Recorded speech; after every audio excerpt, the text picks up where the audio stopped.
Hello दोस्तों, good morning. मैं चंदन आप सभी का अभिनंदन करता हूं दिनोवली कॉम्पिटिटिव क्लास में। दोस्तों, हम लोग टॉपिक वाइज 3 टॉपिक से महत्वपूर्ण क्वेश्चन को देख रहे थे, क्योंकि यह 3 टॉपिक जो क्वेश्चन है बहुत ही महत्वपूर्ण होते हैं। भारत की सामान्य जानकारी जो कि भूगोल से टॉपिक है, वहीं ऐतिहासिक स्रोत इतिहास से, और एक दूसरा तीसरा टॉपिक था पाषाण काल। हम लोग 3 टॉपिक से बहुत ही महत्वपूर्ण क्वेश्चंस को देख रहे थे, जिससे बहुत सारे क्वेश्चंस बनते हैं। और पिछले बीपीएससी ट्री 1 और बीपीएससी ट्री 2 में उससे बहुत से क्वेश्चंस आए हुए भी हैं। इस क्वेश्चंस के बाद हम उस क्वेश्चंस को भी आप लोगों को दिखाएंगे। तो हम आते हैं अब आगे, उस क्वेश्चन सीरीज को पूरा करते हैं। दोस्तों, देखते हैं नंबर 41 नंबर क्वेश्चंस को, इसलिए कि हमने पिछले क्लास में 40 क्वेश्चंस को करा चुका था। तो आज हम 41 क्वेश्चन को देखते हैं। भारत और श्रीलंका को अलग करता है, कौन अलग करता है? तो यह पाक जल संधि अलग करता है। इसका राइट आंसर जो होगा वह डी होगा। वहीं 8 डिग्री चैनल, वहीं एक और 8 डिग्री चैनल जो है यह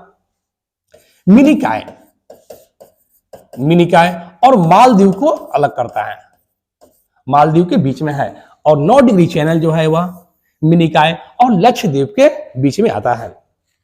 अब आइए क्वेश्चन को देखते हैं। 42, भारत और चीन के बीच कौन सी सीमा साझा करता है? तो भारत और चीन के बीच में मैकमोहन रेखा को माना जाता है। और यह उसके बाद हम देखते हैं रेड क्लिफ रेखा किस देशों के बीच में है? तो यह भारत और पाकिस्तान के बीच में रेड क्लिफ है। वहीं 0 डिग्री रेखा भारत और बांग्लादेश के बीच में है। आप लोग जानते ही हैं कि भारत का एक राज्य त्रिपुरा है जो 3 तरफ से बांग्लादेश से घिरा हुआ है। वहीं डुरंड रेखा जो कि भारत और अफगानिस्तान के बीच में खींचा गया है। दोस्तों, हम देखते हैं 46, भारतीय उपमहाद्वीप किस भूखंड का भाग था? तो हम जानते हैं कि भारतीय भूखंड किस भूखंड का भाग था? तो वह था गोंडवाना लैंड का भाग था। और यह क्वेश्चन बीपीएससी ट्री में हूबहू क्वेश्चन इस तरह का आया हुआ है कि भारतीय जो है उपमहाद्वीप किस भूखंड का भाग था? गोंडवाना लैंड का। क्योंकि आप जानते हैं कि प्लेट विवर्तनिक सिद्धांत के अनुसार भारत पहले एक ही ग्रुप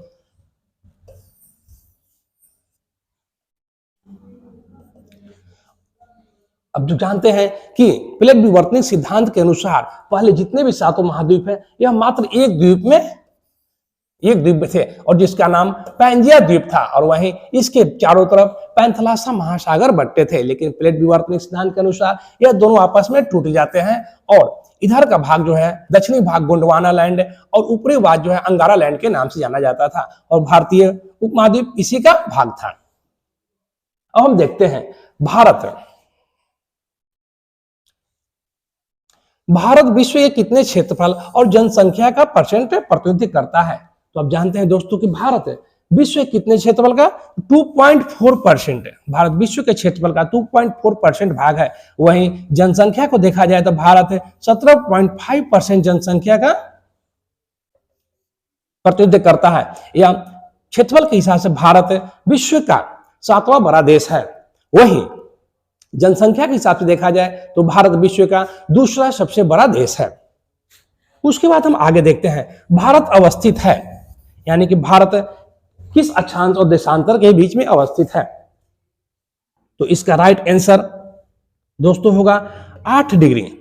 भारत जो कि 8 डिग्री 4 मिनट नॉर्थ से लेकर के 37 डिग्री 6 मिनट नॉर्थ तक अक्षांश उपस्थित है। वहीं 68 डिग्री 7 मिनट से लेकर 97 डिग्री 25 मिनट ईस्ट के बीच देशांतर में वो अवस्थित है। यह भी क्वेश्चन दोस्तों, यह भी क्वेश्चन जो है यह बीपीएससी ट्री में पूछ चुका है। अब इसके आगे हम और क्वेश्चंस को देखते हैं। दोस्तों, हम जितने भी क्वेश्चंस है ये सारे क्वेश्चंस कराने के बाद आप लोगों को हम बीपीएससी पूछे गए क्वेश्चंस को भी कराएंगे। आइए हम आगे के क्वेश्चंस को देखते हैं। भारतीय उपमहाद्वीप में कौन शामिल नहीं है? कौन सा देश शामिल है? जल्दी से आप इसका आंसर बताएं। तो भारतीय उपमहाद्वीप में कौन सा शामिल? आप लोग जानते हैं दोस्तों कि भारतीय उपमहाद्वीप में 5 देश हैं। कौन कौन? भारत, पाकिस्तान, बांग्लादेश, नेपाल और भूटान। तो इसमें आप बताएं। तो इसमें राइट आंसर श्रीलंका होगा। उसके बाद हम देखते हैं आगे क्वेश्चन को देखते हैं।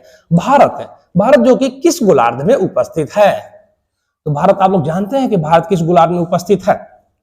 तो इसका राइट आंसर नॉर्थ ईस्ट होगा, यानी कि उत्तर पूर्वी गोलार्ध में उपस्थित है भारत देश। इसके बाद अब आगे हम देखते हैं 50 नंबर क्वेश्चन। बांग्लादेश के साथ सीमा साझा नहीं करता है। बताएं दोस्तों कि बांग्लादेश के साथ सीमा साझा कौन सा देश नहीं करता? तो जब जानते हैं कि बांग्लादेश के साथ भारत 5 राज्यों के साथ सीमा साझा करता है, जिसमें तो इसका राइट आंसर होगा मणिपुर। मणिपुर जो कि बांग्लादेश के साथ सीमा साझा नहीं करता है। तो उसके बाद हम 56 नंबर देखते हैं। भारतीय मानक समय रेखा नहीं गुजरती है किससे? तो भारतीय मानक समय जो कि हमारा भारत का भारतीय मानक समय 82.5 डिग्री ईस्ट को माना जाता है और यह 5 राज्यों से गुजरता है। और यह नहीं गुजरता है महाराष्ट्र से नहीं गुजरता है। इसका राइट आंसर हो गया। दोस्तों आप लोग इसमें कंफ्यूज नहीं होंगे, क्योंकि इस पीडीएफ के सहारे या 50 और इधर 56 नंबर है लिखा हुआ है, तो आप नंबरिंग से आप नंबर पे ध्यान नहीं देगा, आप क्वेश्चंस पे ध्यान दीजिएगा। तो आगे हम और क्वेश्चंस को अब देखते हैं।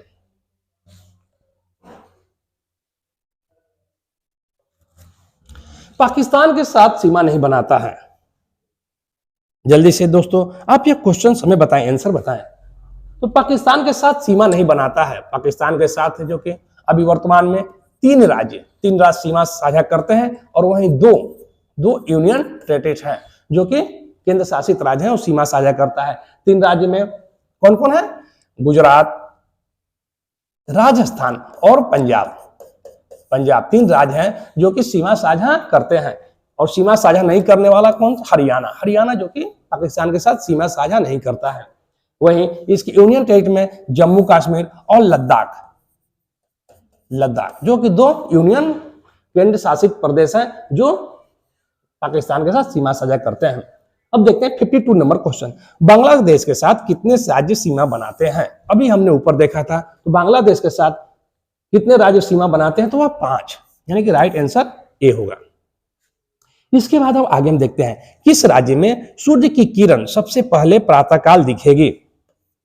तो दोस्तों हम जानते हैं कि सूर्य जब पूर्व से उगता है और हमारा भारत का जो कि सबसे पूर्वी पॉइंट वह किबूथी है जो अरुणाचल प्रदेश में आता है, इसलिए वह हमें कहां दिखेगा? अरुणाचल प्रदेश में सबसे पहले सूर्य की किरण दिखाई देगा। अब इसके बाद हम 57 नंबर देखते हैं। प्रवाल द्वीप समूह है लक्षद्वीप। इसका राइट आंसर लक्षद्वीप होगा। अगरतला किसकी राजधानी है? तो अगरतला त्रिपुरा की राजधानी है। इसे आप लोग जानते ही होंगे। कभी कभी क्वेश्चन इतना आसान भी पूछ देता है, इसलिए आप लोग आसान क्वेश्चन पर भी ध्यान देंगे। इसके बाद हम देखते हैं क्षेत्रफल में दूसरा बड़ा राज्य कौन है? क्षेत्रफल के हिसाब से दूसरा राज्य बड़ा कौन है? तो इसके हिसाब से मध्य प्रदेश होगा। वहीं क्षेत्रफल के हिसाब से भारत का पहला राज्य राजस्थान होगा और दूसरा मध्य प्रदेश है, वहीं तीसरा महाराष्ट्र आता है। उसके बाद दोस्तों हम क्वेश्चन देखते हैं। भारत की सीमा कितने देशों के साथ मिलती है? भारत की सीमा कितने देशों के साथ मिलती है? तो वह 7 देशों के साथ मिलती है। 7 देशों के साथ में, यानी कि इसका आंसर ए होगा। 7 देशों में पाकिस्तान,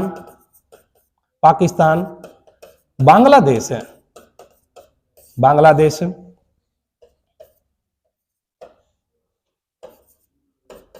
चीन, नेपाल, भूटान, वहीं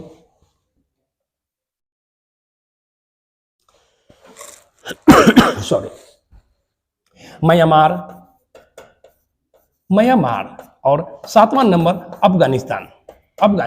यानी कि भारत के साथ 7 दूसरे देश भी सीमा बनाते हैं। कौन कौन? पाकिस्तान, बांग्लादेश, चीन, नेपाल, भूटान, म्यांमार और अफगानिस्तान।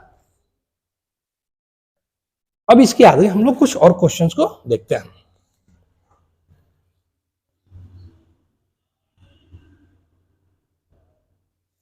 कौन उत्तर पूर्वी राज्य का 7 बहनों के नाम से जाना भाग नहीं है? तो दोस्तों हम लोग जानते हैं कि भारत के पूर्वी क्षेत्र के जो राज्य हैं, 7 राज्य हैं, वह 7 बहनों के नाम से जाना जाता है। उनमें कौन नहीं है? तो वेस्ट बंगाल, जो कि यह नहीं है, यानी कि राइट आंसर वेस्ट बंगाल होगा। उसके बाद देखते हैं कौन सा अक्षांश भारत को दो बराबर भागों में विभाजित करता है, दो बराबर भागों में विभाजित करता है, तो वह होगा कौन सा दोस्तों, आप लोग यदि बताएं तो वह होगा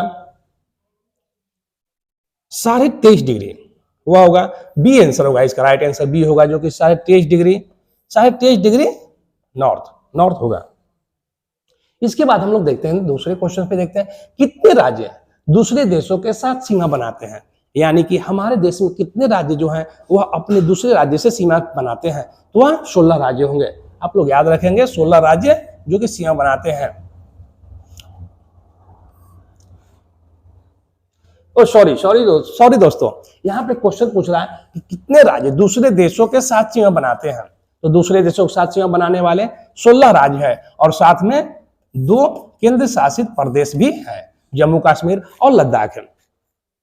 प्रायद्वीपीय भारत का आकार कैसा है, तो प्रायद्वीपीय भारत का आकार आप लोग जानते ही हैं कि वह त्रिभुजाकार है, वही भारत का आकार चतुष्कोणीय है। आप लोग इसे ध्यान रखेंगे, क्योंकि बहुत से कभी 20 से 25 क्वेश्चन जो होते हैं वह आसान होते हैं, और उसे कभी बहुत से बच्चे जो है हड़बड़ाहट में गलती कर देते हैं, इसलिए आप लोग उस पर ध्यान रखेंगे। इसके बाद हम आगे क्वेश्चन को देखते हैं। सबसे छोटी समुद्री सीमा किस राज्य की है, तो सबसे छोटी समुद्री सीमा गोवा राज्य का होता है। यह क्वेश्चन 3 तरह से इसमें क्वेश्चन पूछता है कि सबसे छोटी समुद्री सीमा गोवा राज्य है, वहीं सबसे बड़ी समुद्री सीमा गुजरात का है। वहीं एक और क्वेश्चन पूछता है कि दक्षिण भारत का सबसे बड़ा समुद्री तट वाला राज्य कौन है, तो वह आंध्र प्रदेश होगा। तो यह 3 तरह से क्वेश्चन होगा, यानी कि नंबर 1, नंबर 2 और यह सबसे लास्ट है। विश्व का सबसे बड़ा डेल्टा कौन है, तो वह सुंदरबन डेल्टा है। इसका राइट आंसर सुंदरबन डेल्टा होगा। सुंदरबन डेल्टा जो कि गंगा नदी और ब्रह्मपुत्र दोनों के द्वारा एक डेल्टा बनाया जाता है, सुंदरबन डेल्टा जाना जाता है। इसका नाम एक सुंदरबन, वहां पे डेल्टा में एक सुंदरी पेड़ पाया जाता है, इसलिए उसका नाम सुंदरबन रखा गया। वहीं सुंदरबन में एक और जो कि बंगाल टाइगर के से जाना जाता है, बंगाल टाइगर जो कि एक बहुत ही खतरनाक टाइगर बाघ होता है, वह उसके लिए मशहूर है। आप लोग याद रखेंगे कि यह भी क्वेश्चन से बीपीएससी टीचर वाले में पूछ चुका है कि सुंदरबन किस लिए फेमस है। अब देखते हैं सोहन संस्कृति किससे कहा जाता है, सोहन संस्कृति किसे कहा जाता है। यह पाषाण काल की है, यानी कि सोहन संस्कृति किसे कहा जाता है। तो दोस्तों पूरा पाषाण काल में जो निम्न पूरा पाषाण काल है उसके साक्ष्य हमें सोहन नदी घाटी से सर्वप्रथम मिला था, जो कि आज अभी पाकिस्तान में पड़ता है। इसलिए हम उस संस्कृति को सोहन संस्कृति से नाम जाना जाता है, यानी कि निम्न पूरा पाषाण काल, इसका निम्न पूरा पाषाण काल होगा। वहीं एक और इसमें क्वेश्चन आता है मध्य पूरा पाषाण काल। मध्य पूरा पाषाण को फलक संस्कृति के नाम से जाना जाता है, क्योंकि निम्न पूरा पाषाण काल में जहां मनुष्य के औजार भारी होते थे, यानी कि भारी पत्थरों से बने होते थे, वहीं मध्य पूरा पाषाण काल में वे पपरीदार पत्थर से बने, यानी फलक टाइप बने हुए, इसलिए फलक संस्कृति के नाम से जाना जाता है। इसके बाद दोस्तों हम 2 क्वेश्चन आगे देखते हैं। अधायु कौन है, तो आप जानते हैं कि अधायु यजुर्वेद, इसका राइट आंसर यजुर्वेद होगा। यजुर्वेद को पढ़ने वाले को अधायु कहा जाता है। वहीं ऋग्वेद को पढ़ने वाले को होत्री कहा जाता है। वहीं सामवेद को पढ़ने वाले को उदगात्री कहा जाता है। और अथर्ववेद को लिखने वाले अथर्वा ऋषि के द्वारा अथर्ववेद लिखा गया था। वेद 4 होते हैं और इसका क्रमिक कौन सा। और इसमें क्वेश्चन दोस्तों एक और पूछता है कि वेद में सबसे पुराना वेद कौन सा है, तो वेद में सबसे पुराना वेद ऋग्वेद, उसके बाद सामवेद, उसके बाद यजुर्वेद और लास्ट में अथर्ववेद का नंबर आता है। आप लोग याद रखेंगे। और सामवेद को भारतीय संस्कृत का जनक भी कहा जाता है, क्योंकि इसी में 7 सुरों की व्याख्या की गई है। जो दोस्तों अभी हम लोग क्या कहा, यानी कि सबसे प्राचीन वेद ऋग्वेद है। अब इसके बाद हम देखते हैं आगे क्वेश्चन, विष्णु पुराण संबंधित है। विष्णु पुराण संबंधित है किससे? तो विष्णु पुराण, इसका राइट आंसर होगा मौर्य वंश। विष्णु पुराण मौर्य वंश से संबंधित है। पुराण 18 होते हैं, पुराण की संख्या 18 होती है। इसे लिखने वाले लोमहर्ष एवं उनके पुत्र उग्र शर्वा के द्वारा लिखा गया था। वही विष्णु पुराण, यानी पुराण में 5 पुराण है, उसमें राजवंश वंशाराज की वंशावली देख, राजाओं की वंशावली के दिया बताया गया है। जैसे कि गुप्त वंश जो कि वायु पुराण से संबंधित है। वहीं आंध्र सातवाहन वंश है, मत्स्य पुराण से संबंधित है, और कृष्ण से भागवत पुराण संबंधित है। उसी तरह आगे हम देखते हैं दोस्तों कि वैदिक युग की जानकारी प्राप्त होती है। तो वैदिक युग की जानकारी हमें प्राप्त होती है ऋग्वेद से, जो कि सबसे प्राचीन वेद है, और इसी से हमें ऋग्वेद की जानकारी मिलती है। क्योंकि वैदिक युग, वैदिक सभ्यता के निर्माता आर्य लोग थे, और आर्यों की सबसे पहली जानकारी हमें ऋग्वेद से ही मालूम होती है। अब आगे हम देखते हैं दोस्तों,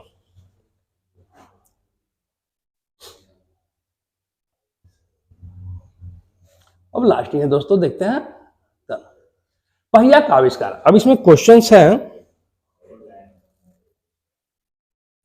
पहिया का आविष्कार हुआ था किस काल में? आप लोग जल्दी से हमें कमेंट करके भी बताएं। तो पहिया का आविष्कार नवपाषाण काल में हुआ था।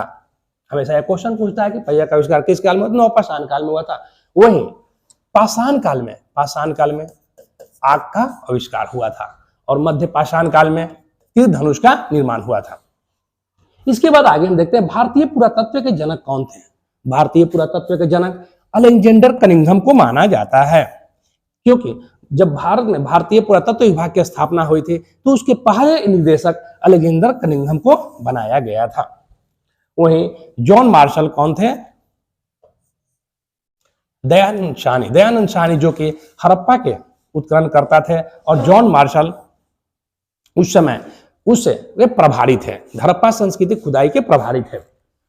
ऋग्वेद कितने मंडल हैं? ऋग्वेद में कितने मंडल हैं? यह भी बहुत इंपॉर्टेंट क्वेश्चन है। तो ऋग्वेद में 10 मंडल हैं। ऋग्वेद में 10 मंडल हैं। अब आगे क्वेश्चंस बहुत इंपॉर्टेंट क्वेश्चंस है। गायत्री मंत्र किस मंडल में है? गायत्री मंत्र जो कि किस मंडल में है? तो गायत्री मंत्र जो है वो 3रे मंडल में है, और इसकी रचनाकार विश्वामित्र जी थे। और यह गायत्री मंत्र जो है सूर्य देवता सावित्री को समर्पित है, और वहीं इसे बनाने का एक और उद्देश्य था कि जो अनार्य जाति थे उसे आर्य जाति में कन्वर्ट करना। इसके बाद हम देखते हैं भारतवर्ष के लिए इंडिया शब्द का सर्वप्रथम किसने उच्चारण किया? तो वह हेरोडोटस था। हेरोडोटस जिसे इतिहास का पिता कहा जाता है, इन्होंने सबसे प्रथम बार इंडिया शब्द का उल्लेख किया। अंकुरवाट कहाँ स्थित है? तो अंकुरवाट कंबोडिया में उपस्थित है, जो कि भारतीय हिंदू का बहुत ही सबसे बड़ा मंदिर अंकुरवाट जो कि कंबोडिया में उपस्थित है। सर्वप्रथम भारतवर्ष का उल्लेख किस अभिलेख में किया गया है? यह भी बहुत इंपॉर्टेंट क्वेश्चन है। तो सर्वप्रथम भारतवर्ष का उल्लेख हाथी गुम्फा अभिलेख में किया गया था, जो कि राजा खारवेल से संबंधित है। वहीं जूनागढ़ अभिलेख रुद्ररामन से भी संबंधित है। नासिक अभिलेख आंध्र सातवाहन वंश से संबंधित है, और वहीं बोगाज कोई अभिलेख जो से मितन्नी अभिलेख के नाम जाना जाता है, और यह सबसे प्राचीन अभिलेख है जो मध्य एशिया से हमें मिले थे। तो यह अभी हमने बहुत ही इंपॉर्टेंट क्वेश्चन कराए हैं। इसके बाद अभी हम आप लोग को दिखाते हैं कि बीपीएससी ट्री 1 और 2 में कैसे कैसे क्वेश्चन पूछे गए हैं, और इस तीनों पोर्शन से कहां से क्वेश्चन सेम टू सेम या इसी अर्थ पे बताया गया है। तो दोस्तों आइए अब हम लोग देखते हैं बीपीएससी ट्री 1 और बीपीएससी ट्री 2 में कहां से क्वेश्चन पूछे गए हैं, इसमें जो हमने क्वेश्चन बताया था। तो आइए हम लोग देखते हैं। मोहनजोदड़ो से प्राप्त नर्तकी की मूर्ति किस धातु की बनी हुई थी? आप लोग आंसर दें। तो मोहनजोदड़ो से प्राप्त नर्तकी की मूर्ति किस धातु की बनी हुई थी?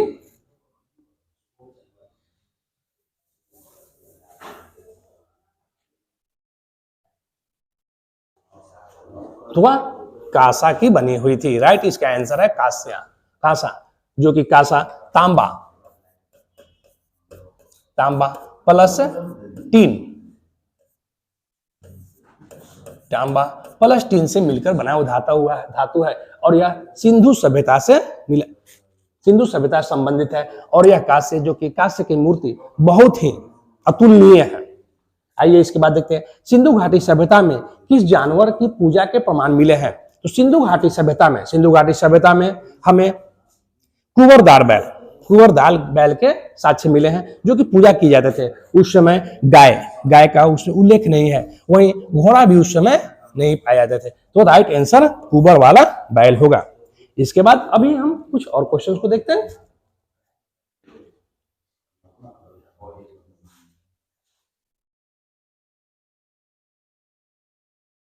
हाँ देखिए, अभी हमने क्वेश्चन पूछा ऋग्वेद के बारे में भी हम लोगों ने बताया था।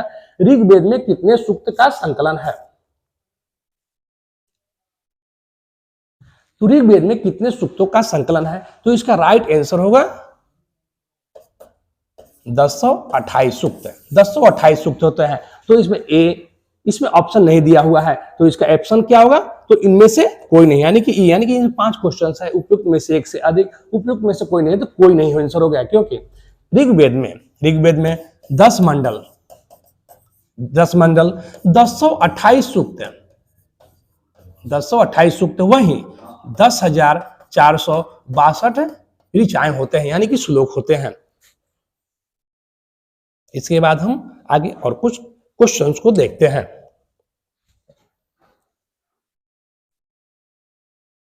ये तो वही क्वेश्चंस है। हाँ, इसमें दोस्तों लिखा हुआ है किराता जुम्नीय किसने लिखा था? तो भाटी, कालिदास, शूद्रक, ये सब कोई नहीं थे, यानी कि इसमें भी कोई क्वेश्चन आंसर नहीं होगा, उपयुक्त में से कोई नहीं। इसके लेखक जो थे वे भारवी थे, भारवी, इनका नाम एक भारवी था, उन्होंने ही लिखा था किरात अर्जुनीय। उसके बाद हम देखते हैं वैदिक काल में प्रयुक्त पुर का अर्थ क्या होता है? पुर का अर्थ मतलब उस समय का शहर होता था, शहर, इसलिए शहर के बस में दुर्ग इसके लिए उपयुक्त आंसर होगा। तो दुर्ग इसको माना जाएगा, क्योंकि दुर्ग को शहर भी कहा जाता है। ऋग्वेद में तक्षण किसे कहा जाता है? तक्षण किसे कहते हैं?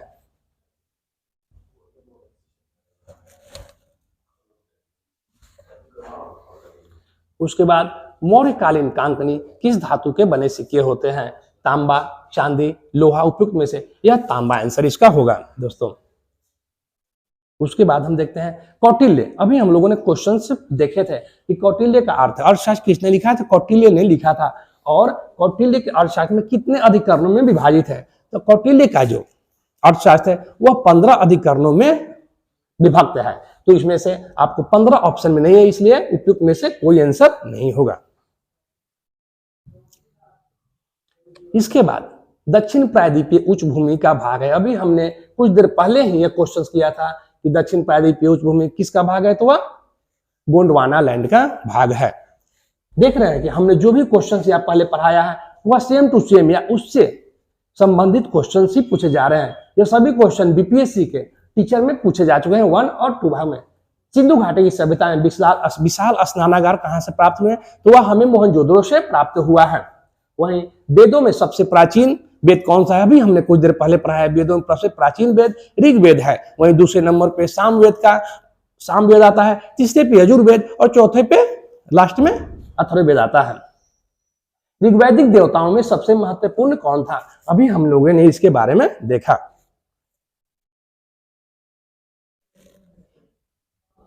ऋग्वैदिक देवताओं में सबसे महत्वपूर्ण कौन था? तो वह इंद्र था। वह इंद्र थे, इंद्र भगवान थे, क्योंकि इंद्र के लिए ऋग्वेद में 250 श्लोक का उपयोग किया गया है। वहीं अग्नि के लिए 200 श्लोक का उपयोग किया गया है। यानी कि इंद्र सबसे महत्वपूर्ण देवता थे, जो वह वर्षा और युद्ध के देवता माने जाते थे। जैन धर्म का प्रथम तीर्थंकर किसे माना जाता है? यह अभी हम लोग जैन धर्म में आगे पढ़ेंगे, लेकिन फिर भी हम आप लोगों को बता देना चाहते हैं कि जैन धर्म का प्रथम तीर्थंकर ऋषभ देव को माना जाता है, जो कि पहले इसके तीर्थंकर थे। वही पार्श्वनाथ है। 23वें थे, और वहीं अरिष्ट नेमी जो कि 22वें नंबर के थे, और 24 नंबर के महावीर स्वामी थे, महावीर स्वामी थे, और यह सबसे लास्ट भी थे। आप लोग देख रहे हैं कि किस तरह से क्वेश्चंस और कैसे कैसे क्वेश्चंस बनेंगे, यानी कि इसमें से, यानी कि इसका राइट आंसर सी होगा। इसके बाद हम आगे क्वेश्चंस को देखते हैं कुछ। सिंधु घाटी की सभ्यता में विशाल स्नानागार जो कि मोहनजोदड़ो से मिला है। वेदों में सबसे प्राचीन कौन सा है? ऋग्वेद। ऋग्वैदिक देवताओं में सबसे महत्वपूर्ण इंद्र थे। जैन धर्म का प्रथम तीर्थंकर ऋषभदेव थे। तीसरी बौद्ध सभा कहां पर आयोजित की गई थी? हम लोग इसे जब बौद्ध धर्म जब पढ़ेंगे उसे इसमें अच्छे तरह से डिक्लेयर कर पढ़ेंगे। ऐसे हम आपको बता देना चाहते हैं कि तीसरी बौद्ध सभा जो थी वो पाटलिपुत्र में हुई थी। पहला बौद्ध सभा जो कि राजगिरी में हुआ था, दूसरा वैशाली में हुआ था, और तीसरा पाटलिपुत्र में हुआ था। वही चौथा कुंडलवन कश्मीर में हुआ था।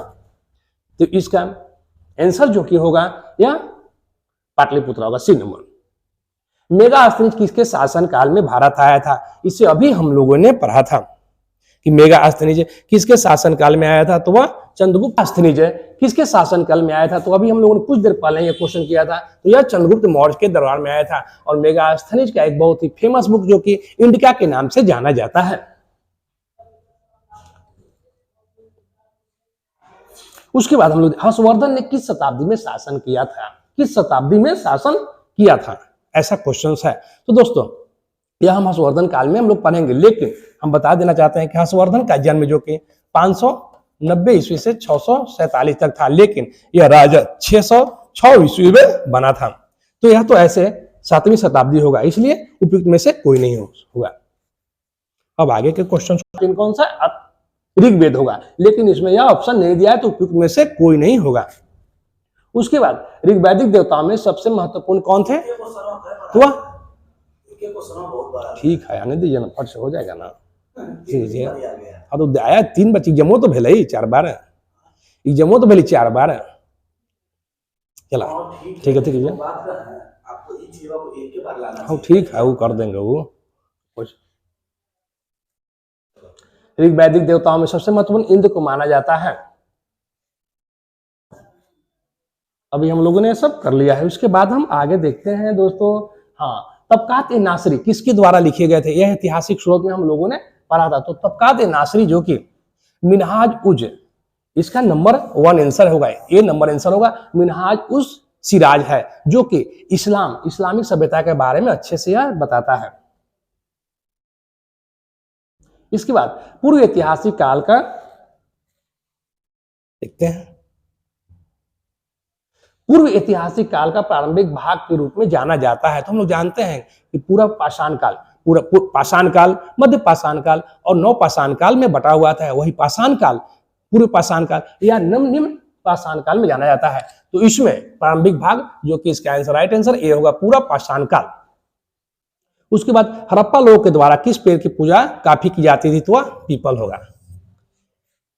इसके बाद आगे हम कुछ क्वेश्चंस को देखते हैं। यह सारे रॉयल बंगाल टाइगर भारत में निम्नलिखित में से किस स्थान में पाया जाता है? तो अभी हम लोगों ने डिस्कस किया था कि सुंदरवन में यह पाया जाता है, यानी कि सुंदरवन में पाया जाता है रॉयल टाइगर बंगाल। कर्क रेखा द्वारा सर्वाधिक क्षेत्र आच्छादित है।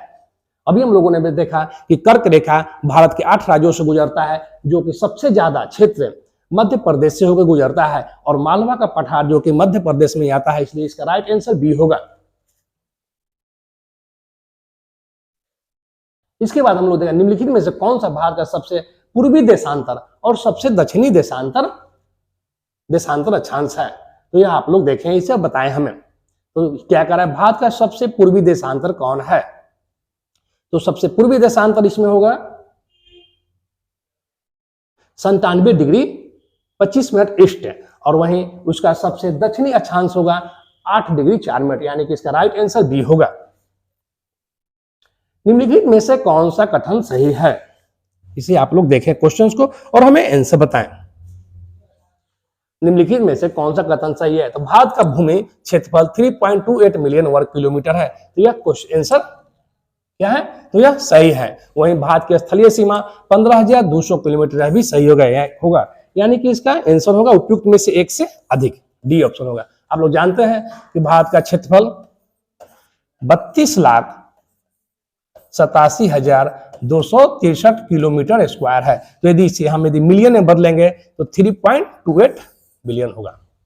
वहीं इसका भारत की स्थलीय सीमा 15,200 किलोमीटर है और इसे में यदि तटीय को शामिल कर दिया जाए तो 22,716 किलोमीटर हो जाता है मीटर। वहीं पूरब से पश्चिम 2,933 किलोमीटर होगा, यानी कि इसका राइट आंसर ए होगा 3214 किलोमीटर और 29, यह भी सही होगा। वहीं यहाँ रॉयल बंगाल टाइगर का घर, यह भी सही होगा, यानी कि ए बी सी तीनों सही होंगे। तो इसमें राइट आंसर उपयुक्त में से एक से अधिक होगा।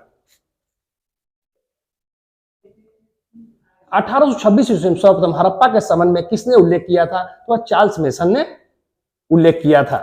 सबसे पहले किस हड़प्पा स्थल से लकड़ी को कुरेद कर नाली बनाने के साक्ष्य मिले हैं? तो यह साक्ष्य हमें कालीबंगन से मिला है। किस मौर्य शासक को सेंडोकर्स के रूप में संबोधित किया गया? तो चंद्रगुप्त मौर्य के द्वारा को बोला गया है। अब देखिए यहाँ पे क्वेश्चन है, भारत का कितना प्रतिशत क्षेत्रफल पठार से आच्छादित है? तो भारत का पठारी क्षेत्र 27% आच्छादित है। भारत का कुल भौगोलिक क्षेत्रफल कितना है? तो अभी हमने वो डिस्कस किया था ऊपर क्वेश्चन में, 3.28 मिलियन वर्ग किलोमीटर। तो इस तरह यह थे जो भी बीपीएससी ट्री में 1, 2 में पूछे गए हैं वह क्वेश्चंस को हमने बताया है, यानी कि पाषाण काल, ऐतिहासिक स्रोत और भारत की सामान्य जानकारी में से हम लोगों ने इस तरह से क्वेश्चंस को, इंपॉर्टेंट क्वेश्चन को बताया। तो आप लोगों को यदि यह वीडियो अच्छा लगे तो हमारे इस चैनल दी नोबली कॉम्पिटिटिव क्लास को लाइक और सब्सक्राइब करना जरूर भूलें और अपने दोस्तों के बीच में शेयर करें, ताकि हम और भी अच्छे इस तरह से वीडियो बनाए आप लोगों के लिए और आपका अपना लक्ष्य पूरा हो। दोस्तों धन्यवाद।